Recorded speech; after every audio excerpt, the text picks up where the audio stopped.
This is what the Starbucks logo would look like from behind. This is her tail, and it is spread wide open.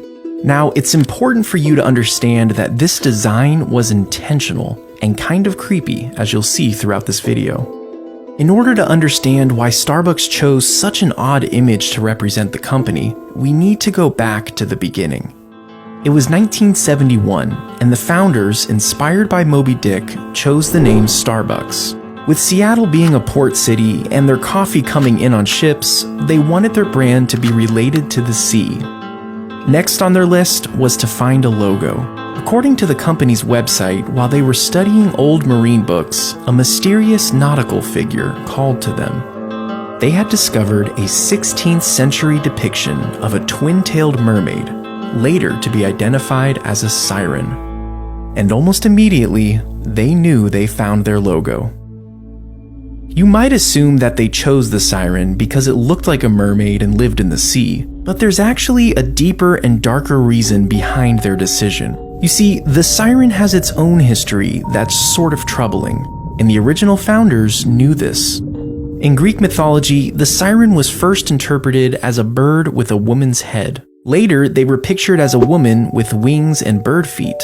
They continued to evolve into a dragon-type beast, until finally being interpreted as the mermaid creature we see today. Regardless of the different variations, the characteristics of the siren remained consistent. They were seductive and violent. They used their beauty to seduce sailors to come with them in the water. Typically, a siren would sing and the sailors would be unable to keep themselves from her. They would literally jump into the water and to their deaths. You might remember sirens from the tale of Odysseus, when he tied himself to a mast to avoid being drawn in by their beauty and singing. But wait, what does this have to do with Starbucks? Didn't they just choose the siren because it looked like a mermaid?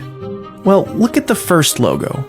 The siren's chest was bare, and her split tail was seductively spread wide open. This depiction was no accident.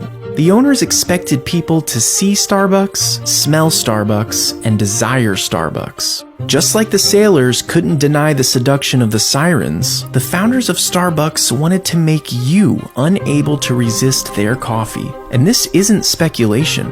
Former chairman and CEO Howard Schultz wrote that early siren, bare-breasted and Rubenesque, was supposed to be as seductive as coffee itself.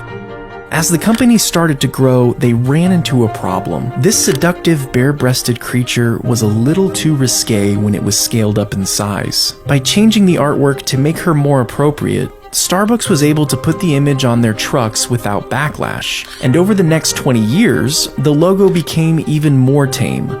However, through all these variations, one thing has remained consistent. The siren has always been the focal point. In fact, the company loves this creature so much that in 2008, they went back to the original bare-breasted logo. This was an immediate flop with the public, and it was quickly discontinued. Starbucks doesn't even mention this in their logo evolution page on their website. But it goes to show how dedicated they are to this creature.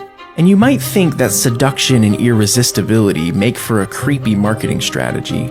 But at the end of the day, it is working.